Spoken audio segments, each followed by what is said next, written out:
السلام علیکم ورحمۃ اللہ وبرکاتہ۔ الحمد للہ رب العالمین والصلاة والسلام علی رسولہ الامین وبعد۔ اعوذ باللہ من الشیطان الرجیم، بسم اللہ الرحمن الرحیم۔ وما جعلنا لبشر من قبلك الخلد افإن مت فهم الخالدون كل نفس ذائقة الموت ونبلوكم بالشر والخير فتنة وإلينا ترجعون۔ 17ویں تراویح آج پڑھی گئی ہے۔ آج ہم لوگ 17ویں پارے کے اندر سے کچھ چنندہ آیتوں کو پڑھیں گے اور سمجھیں گے۔ اللہ تعالی ہم سب کو عمل کی توفیق عنایت فرمائے۔ اس پارے کے اندر 2 صورتیں ہیں، سورۃ الانبیاء اور سورۃ الحج۔ سورہ انبیاء کے اندر اللہ تعالیٰ نے کئی نبیوں کا مختصراً تذکرہ فرمایا ہے۔ اس سورت کی شروعات قیامت اور حساب و کتاب کے تذکرے سے ہوتی ہے۔ اللہ نے فرمایا لوگوں کے حساب و کتاب کا دن قریب آ گیا ہے، بہت قریب آ گیا ہے، پھر بھی لوگ غفلت میں ہیں اور اعراض کر رہے ہیں۔ فرمایا اللہ عز و جل نے اقترب للناس حسابهم وهم فی غفلۃ معرضون، لوگوں کے لیے ان کے حساب کا دن قریب آ گیا ہے، بہت کم وقت باقی بچا ہے اور حالت ان کی یہ ہے کہ یہ غفلت میں ہیں، اعراض کر رہے ہیں۔ اللہ تعالیٰ نے فرمایا کہ حساب کا وقت قریب آ رہا ہے، لوگ غفلت میں ہیں، اعراض کر رہے ہیں۔ پہلی بیماری یہ ہے کہ حساب کی تیاری کے بجائے لوگ غفلت میں ہیں۔ دوسری بیماری ہے کہ غفلت ہو کیوں رہی ہے؟ کیونکہ لوگ بھاگ رہے ہیں دین سے، اللہ سے بھاگ رہے ہیں، قرآن سے بھاگ رہے ہیں۔ اللہ نے آگے فرمایا ما یأتیہم من ذکر من ربہم محدث الا استمعوہ وہم یلعبون۔ اللہ رب العالمین کی طرف سے جب بھی کوئی نئی بات نازل ہوتی ہے، قرآن کی آیتیں اترتی ہیں، یہ لوگ اس کو سنتے ہی نہیں ہیں، اور اگر سنتے بھی ہیں وہم یلعبون تو کھیل کود کر رہے ہوتے ہیں۔ ایک ہوتا ہے غور سے دھیان سے سننا، اور ایک ہوتا ہے سن رہے ہیں کھیل کود بھی کر رہے ہیں، مذاق کرنے کے لیے، استہزاء کرنے کے لیے اس نیت سے آدمی سن رہا ہو تو ایسے سننے سے کوئی فائدہ نہیں ہوتا۔ اللہ فرما رہا ہے لاہیۃ قلوبہم، لوگ سن بھی رہے ہوتے ہیں تو ان کے دلوں میں دنیا بسی ہوئی ہوتی ہے، عمل کرنے کی، تدبر کرنے کی، غور کرنے کی کوئی نیت نہیں ہوتی ہے۔ اقترب للناس حسابہم، لوگوں کے حساب و کتاب کا دن قریب آ گیا اور لوگ غفلت کی زندگی جی رہے ہیں۔ غفلت کی زندگی جینے کی وجہ اللہ نے بیان کرتے ہوئے فرمایا لوگ اعراض کر رہے ہیں، صحیح سے سننا نہیں چاہتے ہیں، دلوں میں دنیا کو بسا لیا۔ یہ 3 چیزیں جس کے اندر آ جائے وہ انسان غافل ہو جاتا ہے، اپنے اہم مقصد سے انسان غافل ہو جائے، چاہے دنیا کا معاملہ ہو یا آخرت کا معاملہ ہو، کہ انسان اس چیز کی طرف توجہ ہی نہ دے، اس کی طرف کان لگا کے سنے ہی نہ، دل میں کوئی اور چیز بٹھائے بیٹھا ہو تو جو بھی وہ ٹارگٹ لے کے چلے گا کبھی بھی اس کو اچیو نہیں کر سکتا، حاصل نہیں کر سکتا۔ اور یہ چیز آخرت کے اوپر بھی اپلائی ہوتی ہے جو کہ اللہ نے یہاں پر بیان فرمایا۔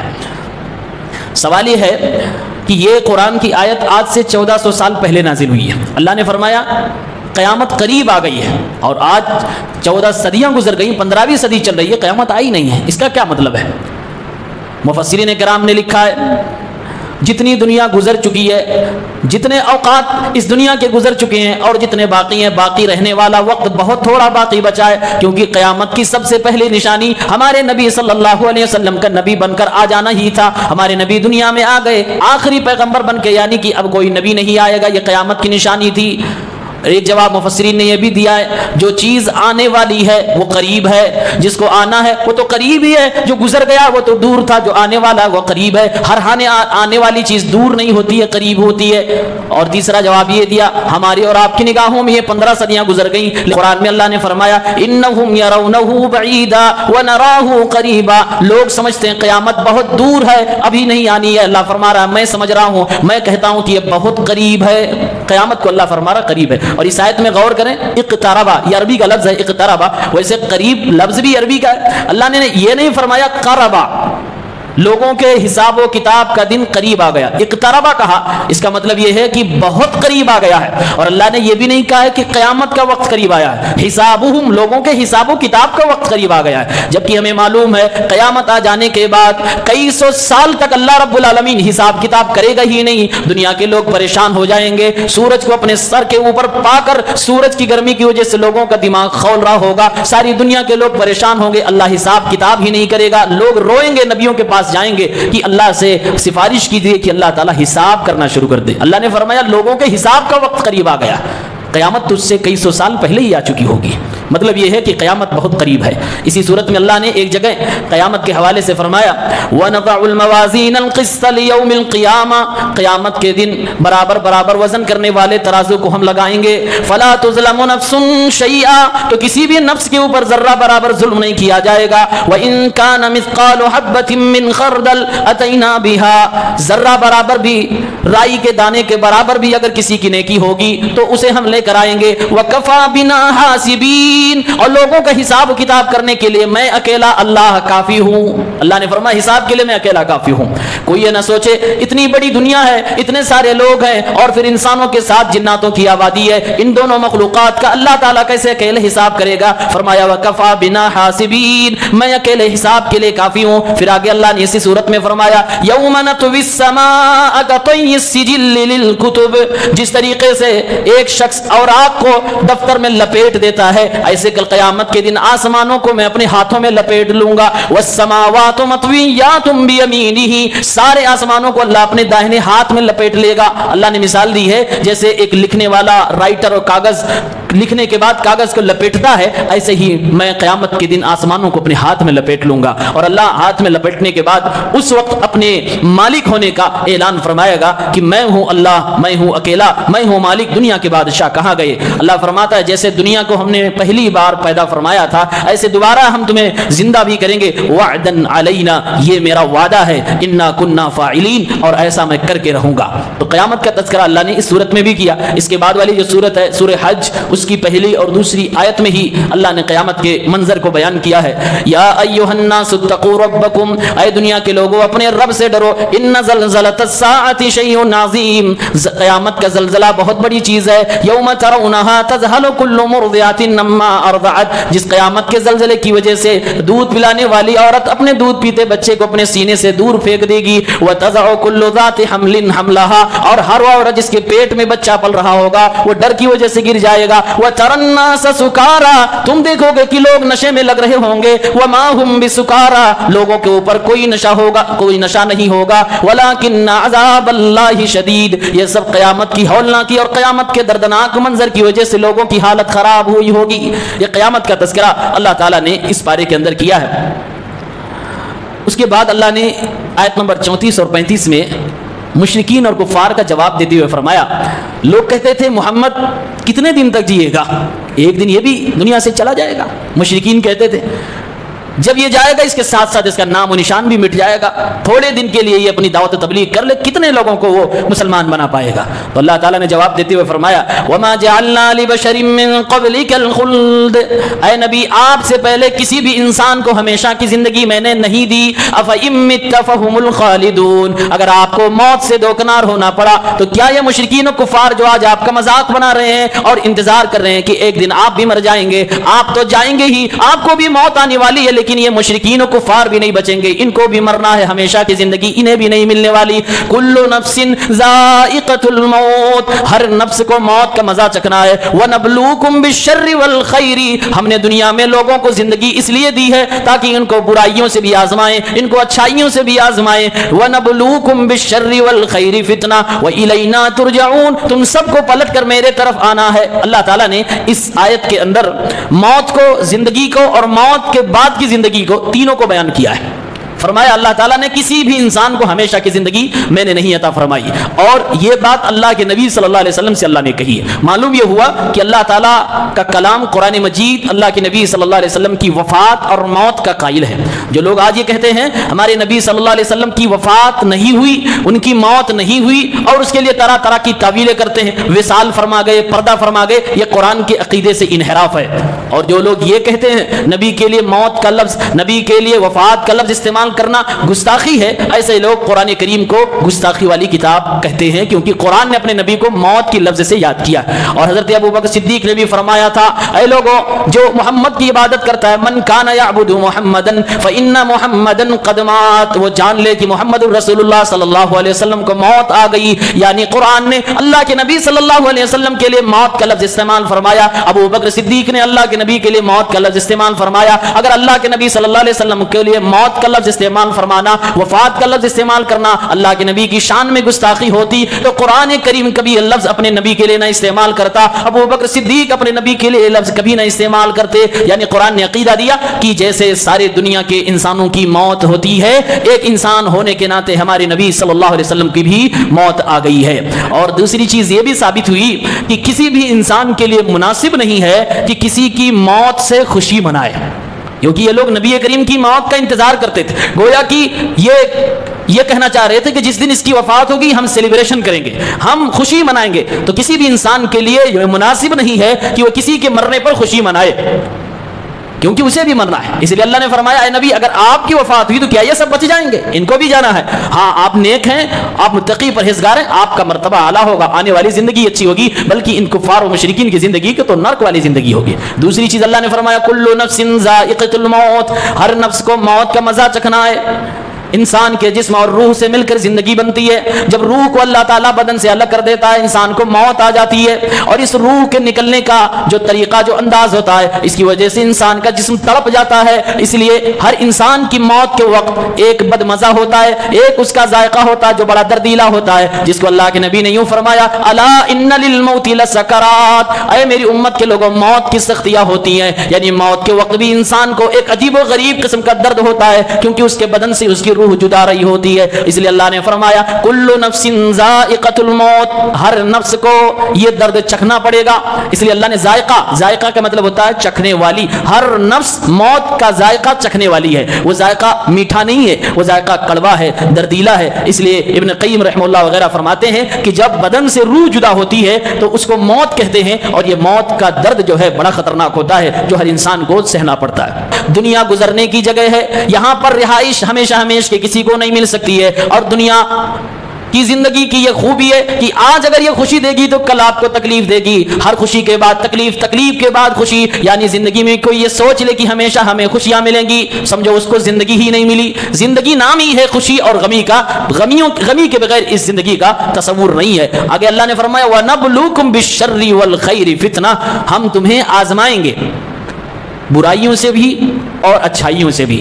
اللہ تعالیٰ نے فرمایا برائیوں سے بھی آزمائیں گے, اچھائیوں سے بھی آزمائیں گے. دونوں باتیں سمجھنے کی ہیں. آج ہمارے اوپر جب مصیبت آتی ہے تب ہم کہتے ہیں ہمارے اوپر آزمائش آئی ہوئی ہے, لیکن اللہ جب دیتا ہے اس سے بھی آزماتا ہے. اللہ نے صاف کہا بالشر والخیر فتنہ, برائیوں سے بھی آزمائیں گے, اچھائیوں سے بھی آزمائیں گے. کبھی کبھی اللہ تعالیٰ کسی انسان کو فقیر و محتاج بنا کر آزماتا ہے, کبھی اللہ رب العالمین انسان کے لیے گناہوں کو خوبصورت بنا کر شیطان کے ذریعے سے پیش کر کے آزماتا ہے, اور کبھی کبھی انسان کو اللہ نمازی بنا کر آزماتا ہے, کبھی اسے حج کی زیارت کی توفیق دے کے آزماتا ہے, کبھی مال و دولت دے کے آزماتا ہے. اللہ انسان کو برائیوں سے بھی آزماتا ہے اور انسان کو گناہوں سے بھی, غلط کاموں سے بھی, اچھائیوں سے بھی, خوبیوں سے بھی آزماتا ہے. زندگی نام ہی ہے آزمائش کا, بغیر آزمائش کے زندگی کا تصور نہیں ہے. اور یہ اس لیے اللہ فرماتا ہے کیونکہ اللہ یہ دیکھنا چاہتا ہے کون سا میرا بندہ صبر کرتا ہے اور کون سا میرا بندہ شکر کرتا ہے. جب انسان کے اوپر برے وقت آ رہے ہوں تو ایسے میں اسے صبر کرنا ہے, اور جب اس کے لیے اللہ تعالیٰ ہر طرف سے روزیوں کے دروازے کھول دے تو ایسے میں اسے شکر کرنا ہے.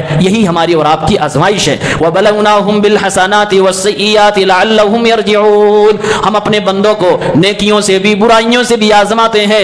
آزمائش کا مقصد یہ ہوتا ہے زندگی میں جو بھی برائی اور گناہ کے کام چل رہے ہیں ان سب کو چھوڑ کر میرا بندہ میری طرف واپس پلٹ آئے. آزمائش کا یہی مقصد ہوتا ہے. اگر یہ مقصد نہ پورا ہو تو پھر انسان آزمائش میں ناکام نظر آئے گا. اس کے بعد اللہ نے اس میں کچھ نبیوں کا تذکرہ کیا. دو نبیوں کا تذکرہ میں آپ کے سامنے رکھ رہا ہوں. ابراہیم علیہ السلام نے بتوں کو توڑ ڈالا.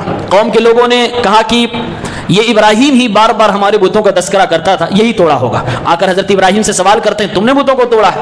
ابراہیم علیہ السلام نے فرمایا اگر یہ بول لیتے ہیں تو جا کے ان سے پوچھ لو, توڑا تو ان کے بڑے ہی نے. اب قوم کے لوگوں نے ابراہیم علیہ السلام کا جب جواب سنا مبہوت ہو گئے, کیونکہ ان لوگوں کو یقین تھا کہ جس کے سامنے ہم سر جھکاتے ہیں ان کو بولنے کی بھی طاقت نہیں.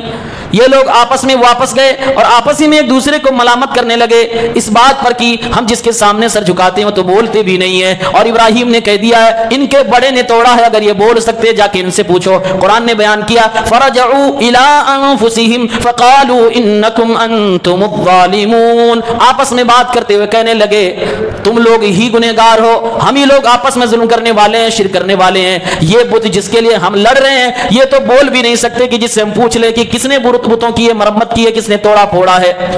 یعنی ان کو یقین ہو گیا کہ یہ ہمارے معبود باطل ہیں، یہ بول بھی نہیں سکتے، آپس میں یہ بات کر کے ایک دوسرے کو سمجھا بھی رہے، لیکن پھر بھی گمراہی کی ایک لت لگی ہوئی ہے، گمراہی سے ایک محبت ہے، انسان کو گمراہی سے بھی محبت ہوتی ہے، اور جب انسان دلیلوں کی دنیا میں ہار جاتا ہے تو اس وقت پاور کا استعمال کرتا ہے۔ ان لوگوں نے بھی آپس میں سمجھوتا کر لیا کہ غلط تو ہم ہی ہیں، خود کہہ رہے ہیں انکم انتم الظالمون، اے قوم کے لوگوں ہم اور آپ آپس میں ظالم ہیں، ہم لوگ غلط ہیں، ابراہیم صحیح ہے، لیکن کرنا کیا ہے ایسے پہ؟ ہمارے معبودوں کے خلاف اس نے آواز اٹھائی، ہاتھ اٹھایا، ہم لوگ بدلہ لیں گے۔ قوم کے لوگوں نے آپس میں کہا قالوا حرقوه وانصروا آلهتكم ان کنتم فاعلین، ابراہیم کو آگ کے حوالے کر دو، اپنے معبودوں کی مدد کرو اگر تمہیں کچھ کرنا ہی ہے۔ ذرا غور سے دیکھیے، ان لوگوں نے اپنی گمراہی کو تسلیم بھی کر لیا کہ ہم لوگ باطل پہ ہیں، اس کے باوجود اپنے پاور کا استعمال کرتے ہوئے حضرت ابراہیم علیہ السلام کو دنیا کا سب سے سخت ترین عذاب دینے کے بارے میں پلاننگ کرنے لگے کہ ان کو آگ کے حوالے کیا جائے، اور آگ دنیا کا سب سے خطرناک عذاب ہے۔ کہا کہ ابراہیم کو جلاؤ، اور کیوں جلاؤ؟ کیونکہ ہم اس کے ذریعے سے اپنے معبودوں کی مدد کریں گے۔ ان جاہلوں کی بات دیکھیے، جو انسان خود اپنے معبود کی مدد کر رہا ہو، پھر اس کے باوجود نہیں سمجھ پا رہا کہ ہم عبادت کرتے ہیں اس سے مدد لینے کے لیے، معبود کی مدد کرنے کے لیے نہیں، لیکن یہ اپنے ہی معبود کی مدد کر رہے ہیں، اور اپنے قوم سے گہار لگاتے ہوئے کہہ رہے ہیں چلو اپنے معبودوں کی مدد کرو اور ابراہیم کو آگ میں جلاؤ۔ یعنی ان کی گمراہی ایک دم واضح تھی، قوم کے بچے پہ بھی واضح تھی، لیکن کہہ رہے کچھ کرنا ہے بھائی، ہم ان کی عبادت کرتے تھے برسوں سے صدیوں، تو کچھ کرنا پڑے گا، کرنا ہے تو ابراہیم کو چلو آگ لگاؤ۔ آگ لگائی گئی، خوب تیز آگ لگائی گئی، خوب بڑا گڑھا کھودا گیا، ابراہیم علیہ السلام کو منجنیق کے ذریعے سے اس آگ کے اندر ڈال دیا گیا۔ آگ کے قریب یہ لوگ لے جاتے ڈالنے کے لیے تو خود جل جاتے، ابراہیم علیہ السلام کو دور سے پھینکا گیا اس کے اندر۔ اب حضرت ابراہیم کو جب پھینکا جانے لگا، قرآن کریم میں اللہ فرماتا ہے قلنا یا نار کونی بردا وسلاما علی ابراہیم، ہم نے کہا اے آگ میرے بندے ابراہیم علیہ السلام پر ٹھنڈی بن جا، سلامتی والی بن جا۔ آگ نے ابراہیم علیہ السلام کو جلایا ہی نہیں۔ ابراہیم علیہ السلام جب اس آگ کے گڑھے میں گرتے ہیں، اپنی زبان سے ایک دعا پڑھ رہے ہوتے ہیں، حسبنا اللہ ونعم الوکیل، اللہ رب العالمین ہمارے لیے کافی ہے، حسبنا اللہ ونعم الوکیل، اللہ ہی میرا کارساز ہے، وہی میری نیا پار لگانے والا، وہی آگ کو جلانے کی توفیق دینے والا ہے، وہی آگ کو گلے گلزار بنانے والا ہے۔ ابراہیم علیہ السلام نے آگ کے انگاروں کے درمیان حسبنا اللہ ونعم الوکیل کی دعا پڑھی۔ اللہ تعالیٰ نے فرمایا اے آگ خبردار میرے بندے کو جلانا نہیں، ٹھنڈی ہو جا اور سلامتی والی ہو جا۔ اگر اللہ فرماتا ٹھنڈی ہو جا تو شاید اتنی ٹھنڈی ہو جاتی کہ ابراہیم علیہ السلام ٹھنڈ سے مر جاتے، لیکن اللہ نے فرمایا سلامتی والی بھی ہو جا، یعنی اتنی بھی ٹھنڈ نہ ہو جانا کہ نقصان دہ ہو جائے۔ اسی لیے ابو العالیہ رحمہ اللہ فرماتے ہیں اگر اللہ تعالیٰ یہ نہ فرماتا کہ اے آگ ٹھنڈی ہو جا، سلامتی والی ہو جا علی ابراہیم، ابراہیم علیہ السلام کو خاص کر کے نام نہ لیتا تو قیامت تک اور ہمیشہ کے لیے آگ ٹھنڈی ہو جاتی۔ اللہ نے اس لیے خاص کی علی ابراہیم، اے آگ تیری طبیعت اور فطرت ہے جلانا، گرمی پہنچانا، لیکن یہ ایک اسپیشل کیس ہے اور وہ اسپیشل کیس میرے بندے ابراہیم کا ہے، لہٰذا اس کے لیے صرف تو ٹھنڈی اور سلامتی والی ہو جا۔ کہتے ہیں اگر اللہ تعالیٰ حضرت ابراہیم کے لیے خاص نہ کرتا تو ہمیشہ کے لیے آگ ٹھنڈی ہی ہو جاتی ہے اور پھر آگ سے کوئی مسئلہ ہی نہیں ہوتا کسی کو، لیکن اللہ نے کہا علی ابراہیم، ابراہیم کے لیے ایسی ہو جا، اور آگ ہو گئی۔ یہ جو دعا حضرت ابراہیم نے آگ میں پڑھی حسبنا اللہ ونعم الوکیل، یہی دعا اللہ کے نبی صلی اللہ علیہ وسلم نے پڑھی تھی جب لوگوں نے اللہ کے نبی کو ڈرانے کی کوشش کی اور کہنے لگے ان الناس قد جمعوا لکم، اے محمد لوگ آپ کو مارنے کے لیے، قتل کرنے کے لیے پلاننگ کر رہے ہیں، سب اکٹھا ہو رہے ہیں۔ اللہ کے نبی نے بھی یہی دعا پڑھی تھی حسبنا اللہ ونعم الوکیل۔ یہ بڑی بہترین دعا ہے، جب ہر طرف سے آپ پھنس جائیں، دنیا میں کوئی وسیلہ نہ نظر آئے کہ کیسے بچا جائے گا، تو یہ دعا ایسے موقع پر پڑھنی چاہیے۔ انسان کے لیے حسبنا اللہ ونعم الوکیل ایک ایسی دعا ہے جو انسان کو طاقت فراہم کرتی ہے اور اس کا بھروسہ اللہ رب العالمین کی ذات سے جوڑ دیتی ہے۔ اور یہ دو عظیم پیغمبروں نے یہ دعا پڑھی ہے، ابراہیم علیہ السلام آگ کے درمیان ہیں، وہاں پر آپ یہ دعا پڑھ رہے ہیں، اور ہمارے نبی کو جب ڈرایا اور دھمکایا جا رہا ہے وہاں بھی ہمارے نبی یہ دعا پڑھ رہے ہیں۔ معلوم ہوا کہ ایک چھوٹی سی دعا ہے جو انسان کو آگ کے انگاروں سے بھی بچا کر صحیح سالم کر سکتی ہے اور اس کو نجات دلا سکتی ہے اور لوگوں کی دھمکیوں سے بھی لوگوں کی حفاظت کر سکتی ہے۔ وہ دعا ہے حسبنا اللہ ونعم الوکیل، یہ دعا ہمیں پڑھنی چاہیے۔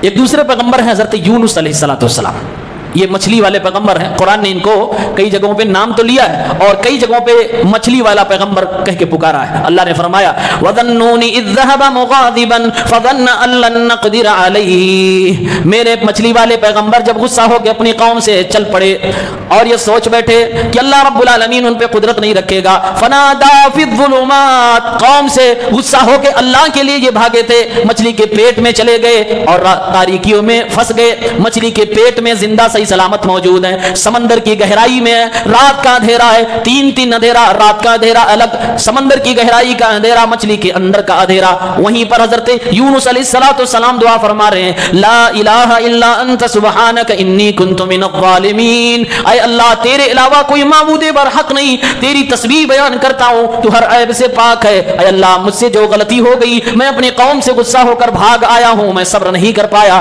اے اللہ میں اپنی غلطی کا اعتراف کرتا ہوں۔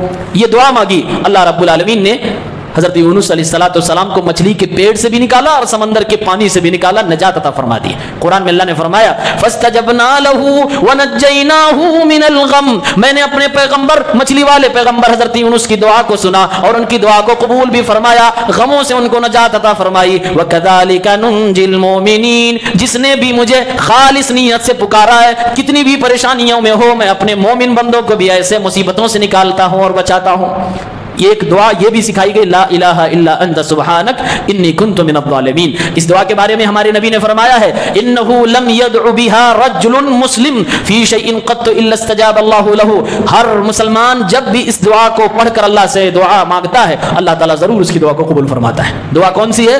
لا الہ الا انت سبحانک انی کنت من الظالمین۔ اللہ نے حضرت یونس کے بارے میں قرآن کی دوسری آیت میں کہا اگر انہوں نے یہ دعا نہ مانگی ہوتی تو یہ ہمیشہ کے لیے مچھلی کے پیٹ میں رہتے، قیامت تک ان کو مچھلی کے پیٹ میں رہنا پڑتا۔ فلولا انہ کان من المسبحین، اگر یہ تسبیح کرنے والوں میں سے نہ ہوتے للبث فی بطنہ الی یوم یبعثون، تو مچھلی کے پیٹ میں قیامت تک ان کو رہنا پڑتا۔ اللہ فرماتا ہے لیکن انہوں نے لا الہ الا انت سبحانک انی کنت من الظالمین دعا مانگی، میں نے قبول فرمایا، میں نے مچھلی کو حکم دیا، سمندر کے کنارے لا کر مچھلی نے ان کو اگل دیا، صحیح سلامت زندہ رہے۔ مچھلی کے پیٹ میں انسان کا زندہ رہنا یہی ایک معجزہ ہے، اس کے ساتھ ساتھ مچھلی سمندر میں گھوم رہی ہے، رات کی تاریکی اور سمندر بھی ہے۔ اللہ تعالیٰ ایک دعا کی بدولت اپنے پیغمبر کو بچا رہا ہے۔ اللہ نے اس دونوں واقعے کے اندر ہم اور آپ کو ایک میسج دیا ہے کہ اے دنیا کے لوگوں، آگ کے گڑھے سے انسان کا صحیح سلامت نکل جانا دنیا کی نگاہ سے ناممکن ہے بلکہ محال ہے، ایسے ہی مچھلی کے پیٹ میں سمندر میں پھنس جانے کے بعد بچ جانا یہ بھی مشکل ہے بلکہ ناممکن ہے، محال ہے۔ اس کے باوجود اللہ رب العالمین فرما رہا ہے دونوں پیغمبروں کی دعاؤں کو قبول کیا اور ہم نے بچایا ہے۔ اللہ گویا میسج دے رہا میرے بندو ہمیشہ مسبب الاسباب پہ بھروسہ کرو، ظاہری اسباب پہ بھروسہ نہیں کرنا۔ شریعت نے جو سبب اختیار کرنے کے لیے کہا ہے وہ ضروری آپ کام کرو، وہ سبب اختیار کرو، لیکن بھروسہ ہمیشہ اللہ کی ذات پہ ہونا چاہیے، کیونکہ جب دنیا میں آپ کے پاس کوئی ذریعہ بھی نہیں ہوگا، آپ کا کوئی رہنما بھی نہیں ہوگا، آپ کا کوئی سپورٹ کرنے والا بھی نہیں ہوگا، آپ خود اپاہج ہو جائیں گے، اپنی مدد نہیں کر سکے ہوں گے، تو اللہ رب العالمین ہی ہے جو آپ کو بچائے گا۔ ایسے وقت میں اللہ رب العالمین آپ کو بچائے گا، جیسے حضرت ابراہیم کو آگ کے انگاروں سے صحیح سلامت نکال دیا، آگ کی فطرت ہی کو بدل ڈالا اللہ تعالیٰ نے کہ میرے بندے نے دعا فرمائی آگ تیرا کام جلانا ہے لیکن آج تو اپنا کام نہیں کرے گی، آج اس کے لیے تو ٹھنڈ بن جائے گی۔ مچھلی جس کو نگل جائے آدمی اس کے اندر چور چور ہو جائے، سمندر میں چلا جائے تو سمندر کے نمکین پانی سے انسان منٹوں میں گل کے ختم ہو جائے، لیکن اللہ فرما رہا نہیں، مچھلی کے پیٹ میں بھی میں اپنے پیغمبر کی حفاظت کرتا ہوں اور اسے پھر صحیح سالم واپس میں باہر نکال کے لاتا ہوں۔ جب دنیا کے سارے اسباب ختم ہو جاتے ہیں تو اللہ رب العالمین ایسے میں بھی اپنے بندوں کی مدد کرتا ہے، لہٰذا بھروسہ اللہ کی ذات پہ ہونا چاہیے۔ کبھی بھی اپنی طاقت، اپنی صلاحیت، اپنے لوگوں پر، اپنے پاور پر، اپنے مال پر نہیں بھروسہ ہونا، بھروسہ اللہ کی ذات پہ ہونا چاہیے،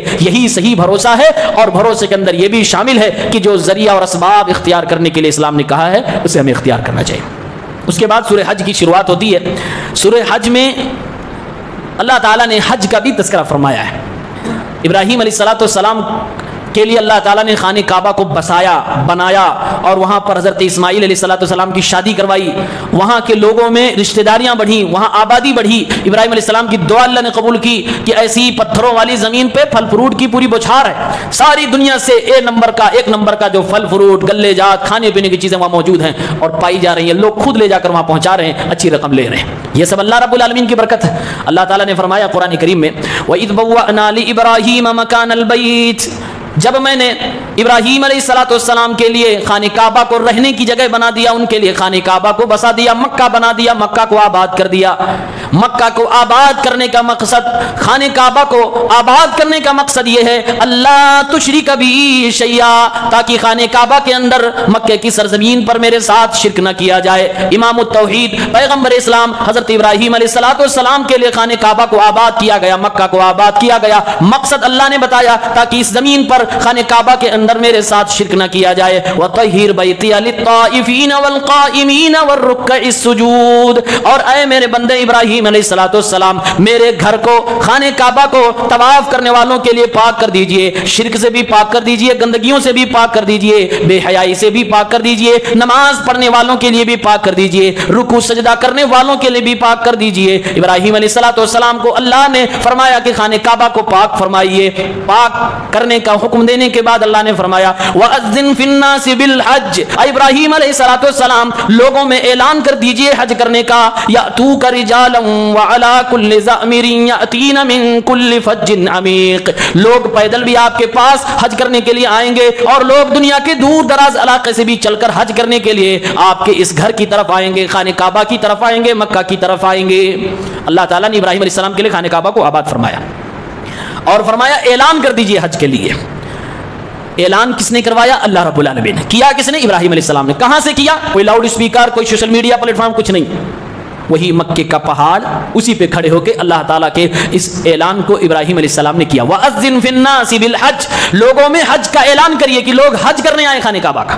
اعلان اللہ رب العالمین کی طرف سے کیا جا رہا ہے، کرنے والے حضرت ابراہیم علیہ السلام ہے۔ اسی لیے مفسرین نے لکھا آج اللہ تعالیٰ جس کو بھی توفیق عنایت فرمائے حج کرنے کی، جس کو بھی اللہ تعالیٰ توفیق دے عمرہ کرنے کی، خانہ کعبہ کی زیارت کرنے کی، جب وہ وہاں جا رہا ہو تو دل میں یہ آیت ہونی چاہیے کہ اللہ رب العالمین نے مجھے یہاں پر بلایا ہے، ابراہیم علیہ السلام نے آواز دی ہے، لہٰذا اسی آواز کے جواب میں جب آج کا دنیا کا حاجی جاتا ہے، عمرہ کرنے والا جاتا ہے تو تلبیہ پڑھتا ہے۔ تلبیہ اسی اللہ کی دعوت کا جواب ہے، لبیک اللہم لبیک، لبیک لا شریک لک لبیک، ان الحمد والنعمت لک والملک لا شریک لک۔ یہ ہم اللہ سے کہہ رہے ہوتے ہیں، اے اللہ حاضر ہیں، اے اللہ حاضر ہیں، تیرے ساتھ کسی کو شریک نہیں ٹھہرائیں گے، ساری تعریفات تیرے لیے ہے، اے اللہ تو عبادت کے لائق ہے، تیری عبادت میں کسی کو ساجی اور شریک نہیں ٹھہرائیں گے۔ جو اللہ تعالیٰ نے آج سے ہزاروں سال پہلے حضرت ابراہیم علیہ السلام سے اعلان کروایا تھا، آج ہم اسی اعلان کا جواب دیتے ہوئے، اسی دعوت کو قبول کرتے ہوئے مکہ جاتے ہیں تو ہم تلبیہ پڑھتے ہیں۔ تو ابراہیم علیہ السلام نے، اللہ رب العالمین نے ابراہیم علیہ السلام کے ذریعے سے اعلان کروایا، اور آج جو بھی عمرہ کرنے حج کرنے جا رہے ہیں گویا کہ اسی دعوت کو قبول کر رہے ہیں۔ یہ کتنی بڑی شرف کی بات ہے کہ اللہ نے بلایا ہے اور ہم اور آپ جا رہے ہیں۔ آج پھر بھی اس معاملے میں غلط عقیدہ لوگوں کا پایا جاتا ہے، کہتے ہیں نبی بلاتے ہیں، قرآن کی آیت کہہ رہی ہے اللہ نے بلایا ہے، نبی نہیں۔ قرآن کی آیت میں جو ابراہیم علیہ السلام سے کہا گیا آپ اعلان کریے، وہ اعلان کیے تھے، بلوایا اللہ رب العالمین نے۔ اس لیے اللہ ہی توفیق دیتا ہے حج کرنے کی، اللہ تعالیٰ ہی انسان کو اتنی استطاعت عطا فرماتا ہے کہ حج عمرے کے لائق بنے، لہٰذا اس عبادت کی توفیق کی نسبت بھی اللہ ہی کی طرف ہونی چاہیے کہ اللہ تعالیٰ نے ہمیں بلایا تب میں گیا۔ اس آیت میں ایک چیز ہمارے اور آپ کی کلچر کی بھی بہت اچھی بتائی گئی۔ اللہ نے فرمایا پہلے ہم نے ابراہیم علیہ السلام کے لیے مکہ کو آباد کیا، اے ابراہیم خانہ کعبہ کو صاف کر دیجئے، پاک کر دیجئے۔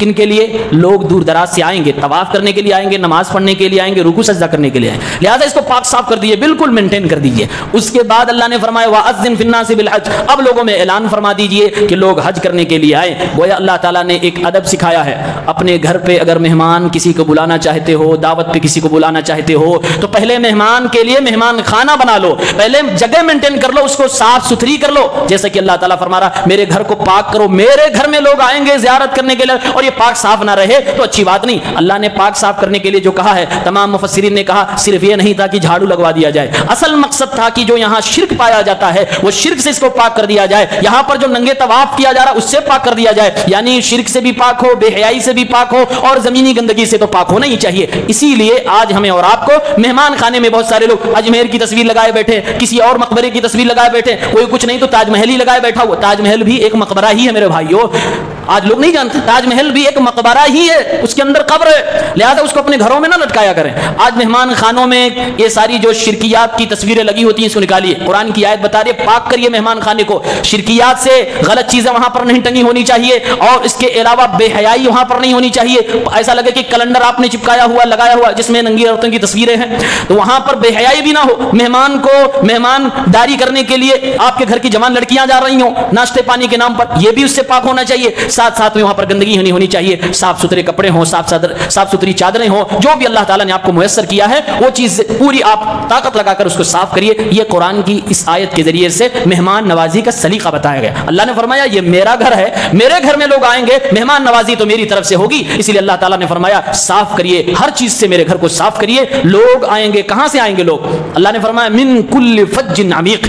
آپ ایک چیز حیران کرنے والی ہے، اس زمانے میں ابراہیم علیہ السلام مکے میں تھے، پوری دنیا نہیں گھومے تھے۔ اللہ نے فرمایا اعلان کرو پوری دنیا کے کونے کونے سے لوگ آئیں گے۔ یہ کیسے ہو سکتا ہے؟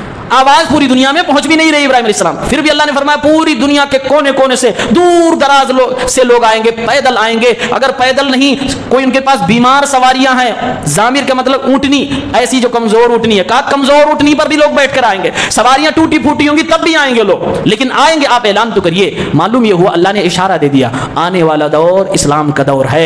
آپ یہاں اعلان کرو گے، لیکن میری ذمہ داری ہے اس اسلام کو دنیا کے چپے چپے میں پہنچانا۔ لوگ مسلمان ہوں گے تب اس گھر کی طرف زیارت کرنے کے لیے اور اسلام قبول کر کے مسلمان بن کر آئیں گے۔ اللہ نے اشارہ دیا، ایسا بعض مفسرین نے اس سے استنباط کیا ہے۔ اور ایک چیز اور اس میں بتائی گئی، آج ہر مسلمان کے دل میں کعبے کی محبت ہے۔ علامہ اقبال نے کہا تھا کعبے پہ پڑی جب پہلی نظر کیا چیز ہے دنیا میں بھول گیا۔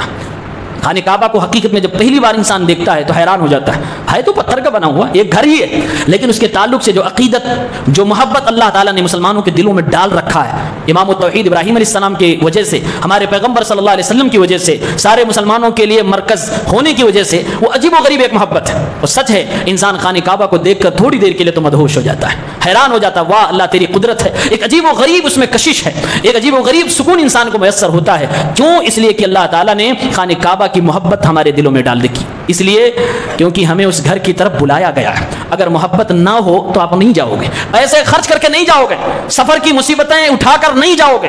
اگر محبت ہوگی آپ پیسے بھی خرچ کرو گے، وقت بھی لگاؤ گے، مصیبتوں کو بھی جھیلو گے، لیکن اپنی محبوب کے پاس آپ جانے کے لیے تڑپتے رہو گے۔ اسی لیے ایک سچے مسلمان کی ہمیشہ دل میں تمنا ہوتی ہے، اے میرے مولا جب تک کعبہ کا دیدار نہ کر لوں مجھے موت نہ دینا، ایک بار زندگی میں ضرور اس گھر کی زیارت کر لوں۔ اسی لیے مفسرین نے کہا کہ دلوں میں خانہ کعبہ کی محبت ڈال دی گئی ہے، اس لیے کیونکہ وہ خانہ کعبہ صرف کعبہ نہیں ہے۔ قرآن میں اللہ فرماتا ہے وَطَهِّرْ بَيْتِيَ، یہ میرا گھر ہے، مائی ہاؤس، اس میرے گھر کو آپ پاک کرو۔ اور جب اللہ تعالیٰ کسی گھر کو اپنا گھر کہے تو ایک انسان کو جس کو اللہ سے محبت ہو اس کے گھر سے محبت کیسے نہیں ہو سکتی ہے؟ اور یہ محبت جب پیدا ہو جائے گی سفر آسان ہو جائے گا، اور سفر چاہے جتنا بہترین ہو، ہوائی جہاز سے ہو، آپ کا پرائیویٹ جٹ ہی کیوں نہ ہو، سفر تو سفر ہے۔ میرے نبی نے فرمایا سفر عذاب کا ایک ٹکڑا ہے، چاہے جہاں کا سفر ہو۔ لیکن مکے کی سفر کے کرنے والے لوگوں کو دیکھیے، بوڑھے بوڑھے اپنے انڈیا پاکستان بنگلہ دیش کے حاجی آتے ہیں، پیروں میں چلنے کی طاقت نہیں، حج میں دوڑ رہے ہوتے ہیں، عمرے میں دوڑ رہے ہوتے ہیں، طواف کرنے میں الگ ان کو انرجی آ جاتی ہے۔ کیوں؟ یہ صرف کعبہ کی محبت ہے اللہ رب العالمین نے جو دلوں میں ڈال رکھی ہے۔ اس میں یہ چیز اور بھی بتائی گئی، اللہ تعالیٰ نے طواف کرنے والے اور نماز کرنے والوں کو تذکرہ فرمایا، یعنی طواف کو اور نماز کو ایک ساتھ جوڑ دیا۔ کیا سملرٹی دونوں میں ہے؟ دونوں ہی عبادت ہے۔ مفسرین نے لکھا ہے طواف اور نماز یہ دو ایسی عبادتیں ہیں جس کے لیے خانہ کعبہ کا ضروری ہے۔ نماز پڑھنا ہے تو آپ کو قبلہ کی طرف یعنی خانہ کعبہ کی طرف چہرہ کرنا ہے، اور اگر آپ کو طواف کرنا ہے تو خانہ کعبہ کے ارد گرد کرنا ہے، یعنی دونوں عبادتیں خانہ کعبہ کے بغیر نہیں ہوتی۔ اس لیے اللہ تعالیٰ نے اپنے گھر کے تذکرے کے ساتھ ساتھ نماز کا ذکر فرمایا اور طواف کا بھی ذکر فرمایا، اور اللہ نے اشارہ بھی دے دیا اے میرے بندو نماز صرف میرے لیے، میرے گھر کی طرف چہرہ کر کے پڑھنا، کسی قبر پر کسی قبر کی طرف چہرہ کر کے نہیں پڑھنا۔ طواف صرف میرے لیے، میرے گھر کی کرنا، کسی قبر کا طواف نہیں کرنا۔ طواف ایک ایسی عبادت ہے جو دنیا میں صرف خانہ کعبہ کے اندر ہو سکتی ہے، اور کہیں بھی آپ طواف کریں گے وہ شرک ہو جائے گا۔ کعبہ کے علاوہ پوری روئے زمین پر کہیں بھی طواف کرنا جائز نہیں ہے۔ الگ الگ مزاروں کا لوگ طواف کرتے ہیں، وہ سب شرک ہے، گناہ ہے۔ یہ عبادت صرف خانہ کعبہ کے لیے خاص ہے۔ اس کے بعد آخر میں اللہ تعالیٰ نے ایک مثال بیان کی ہے، اور یہ قرآن کی وہ مثال ہے جس کو اللہ تعالیٰ نے باقاعدہ کہا ہے لوگوں سنو، غور سے سنو۔ ویسے تو ہم لوگ جب قرآن کی آیت پڑھتے تو کہتے ہیں اللہ نے یہ بتائی بات، آپ لوگ غور سے سنو، لیکن اس آیت میں اللہ نے خود کہا غور سے سنو۔ مفسرین نے کہا یہ آیت جب بیان کی جائے اور کوئی غور سے نہیں سنے گا تو گناہ پائے گا۔ کیوں؟ اس لیے کہ اللہ نے خود کہا ہے غور سے سنو، یا ایھا الناس ضرب مثل فاستمعوا لہ، اے لوگو ایک مثال بیان کی جا رہی ہے، غور سے کان کھول کر سن لو۔ یہ قرآن کی آیت ہے۔ ان الذین تدعون من دون اللہ لن یخلقوا ذبابا، اللہ کو چھوڑ کر جس کو بھی تم پکارتے ہو دعاؤں میں، جس کی بھی عبادت کرتے ہو، لن یخلقوا ذبابا، ایک مکھی بھی نہیں پیدا کر سکتے، ولو اجتمعوا لہ، ساری دنیا کے معبودان باطلہ مل کر بھی ایک مکھی بھی نہیں پیدا کر سکتے۔ یہ گویا کہ اللہ رب العالمین کی طرف سے چیلنج بھی ہے۔ اللہ کو چھوڑ کر جس کی دنیا میں عبادت کی جا رہی ہے سب کو اللہ چیلنج کر رہا ہے، ایک مکھی پیدا کر کے دکھاؤ۔ اور یہ اللہ کو چھوڑ کر میں کون کون ہے پتہ ہے آپ کو؟ جبرائیل علیہ السلام بھی ہیں، عیسیٰ علیہ السلام بھی ہیں، دنیا کے بڑے بڑے اولیاء بھی اس کے اندر داخل ہیں۔ اس میں شیخ عبد القادر جیلانی بھی ہیں، اجمیر والے چشتی صاحب بھی ہیں۔ ہر مزار کے جتنے لوگوں کی عبادت دنیا میں ہو رہی ہے، لوگ دعاؤں میں پکار رہے ہیں، سب کو اللہ چیلنج فرما رہا ہے مل کر ایک مکھی پیدا کرو، اکیلے نہیں۔ جبرائیل علیہ السلام کو اکیلے چیلنج نہیں ہے کہ آپ ایک مکھی، پوری دنیا کے وہ تمام لوگ جس کی بھی عبادت کی جا رہی ہے اللہ کے علاوہ، اللہ نے فرمایا چاہے نبی ہو، چاہے وہ فرشتہ ہو، چاہے دنیا کا انسان ہو، چاہے جن ہو، چاہے شیطان ہو، چاہے پتھر ہو، لکڑی ہو، جو بھی ہے ایکس وائی زیڈ، جتنے بھی معبودان باطل سب مل کر ایک مکھی پیدا کرو، چیلنج۔ اور اللہ نے یہ کہا کہ لن یخلقوا، میرا دعویٰ ہے نہیں پیدا کر سکتے، یہ چیلنج۔ اور اس کے بعد اللہ نے خود جواب دیا مجھے پتا ہے پیدا نہیں کر سکتے۔ اس کے بعد اللہ نے فرمایا جب ایک چھوٹی سی مکھی تم سب نہیں پیدا کر سکتے، پھر دیکھو یہ مکھی تمہارے ساتھ اگر کچھ کرے تو تم اس کا کچھ نہیں بگاڑ سکتے۔ کہا وَإِن يَسْلُبُهُمُ الذُّبَابُ شَيْئًا، اگر یہی مکھی جس کو تم سب کے سب لوگ مل کر پیدا نہیں کر پا رہے ہو، اگر تمہارے اوپر چڑھائے گئے چڑھاوے سے، تمہارے اوپر لگائی گئی زعفران سے، تمہارے اوپر لگائے گئے خوشبوؤں سے، تمہارے اوپر چڑھائے گئے حلووں سے، اگر یہ کوئی ٹکڑا لے کر مکھی بھاگنے لگے، لا يَسْتَنقِذُوهُ مِنْهُ، تم میں سے کسی کی طاقت نہیں ہے کہ اس مکھی سے بھی وہ چیز چھین لے۔ قرآن نے جو کہا وَإِن يَسْلُبْهُمْ، سلب کرنا، ایک ہوتا ہے کسی سے اس کے سامنے سے پوچھ کے اجازت سے اٹھا لینا، اس کو سلب نہیں بولتے، سلب بولتے ہیں چپکے سے اچانک کسی سے کوئی چیز چھین لینا۔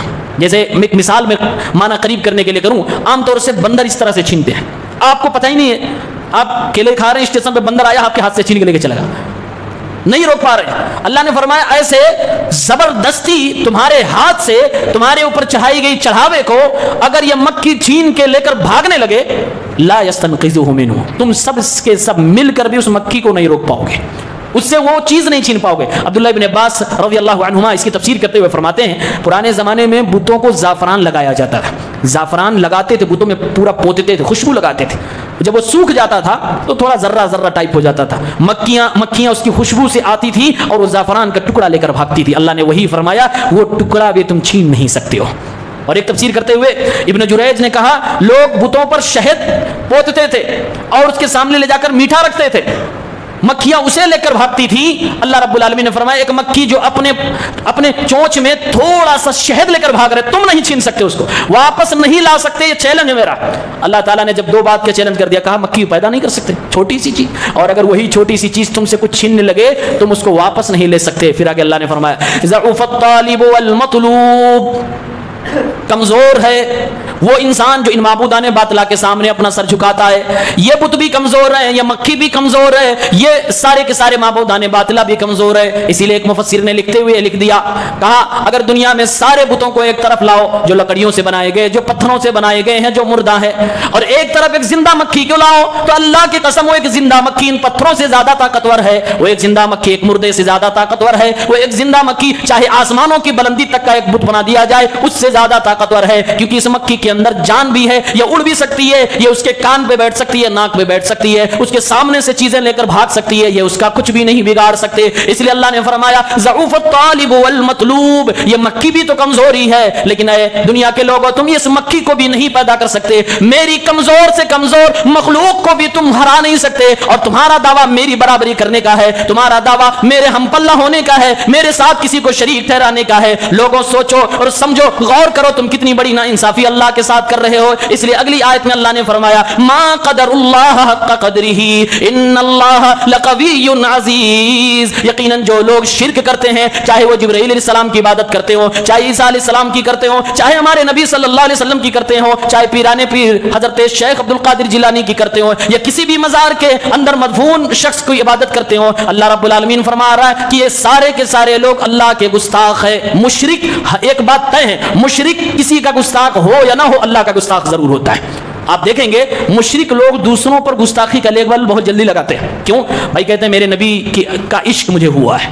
اب نبی کا عشق ہوا ہے تو عشق کے نام پہ شرک کیے جا رہے ہیں. شرک اللہ کی شان میں گستاخی ہے, اور ہم جب بولتے ہیں یہ اللہ کی شان میں گستاخی برداشت نہیں ہے, نہ کرو شرک, تو کہتے ہیں یہ گستاخ ہے. کس کا گستاخ ہے؟ رسول کا گستاخ. بھائی گستاخی نہ رسول کی چلے گی نہ اللہ کی چلے گی, اور اللہ کی گستاخی تو انسان کو شرک تک پہنچا دیتی ہے. اور مشرک اللہ کا گستاخ ہے, یہ قرآن نے کہا ہے. اسی لیے اللہ تعالیٰ نے 3 جگہ پر قرآن میں یہ بات کہی ہے کہ لوگ جیسے اللہ کی عظمت کو سمجھنی چاہیے, جیسے اللہ کی قدر کرنی چاہیے, جیسے اللہ کی تعظیم کرنی چاہیے, نہیں کر رہے ہیں. اور تینوں بار اللہ تعالیٰ نے کافروں کو, مشرکوں ہی کو ہڑکایا ہے. مطلب یہ ہوا کہ کافر انسان اللہ کا گستاخ ہوتا ہے, مشرک انسان اللہ کا گستاخ ہوتا ہے. اس لیے اللہ نے ان لوگوں کو کہا دنیا میں سمجھ جاؤ ورنہ ان اللہ لقوی عزیز, اللہ طاقتور ہے. ایک دن آئے گا تمہیں بتائے گا تو آج مکھی کو اور ان پتھر کے لکڑی کے بتوں کو, مردہ انسانوں کو اللہ کے برابر سمجھ رہے ہو. ایک دن آئے گا مجھے میری طاقت کا تجھے اندازہ ہو جائے گا, اور میں کتنا بڑا پاورفل ہوں, طاقتور ہوں, تجھے بتا دوں گا. یعنی جہنم میں ڈالوں گا, پھر ساری عقل ٹھکانے آ جائے گی. یہ قرآن کریم سورہ حج کی آیت نمبر 73-74 ہے.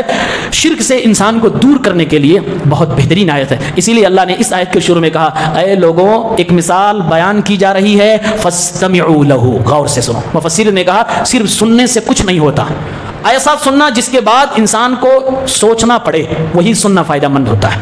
اگر سننے کے بعد آپ سوچنے تک نہیں پہنچ رہے مطلب بیکار ہے پھر.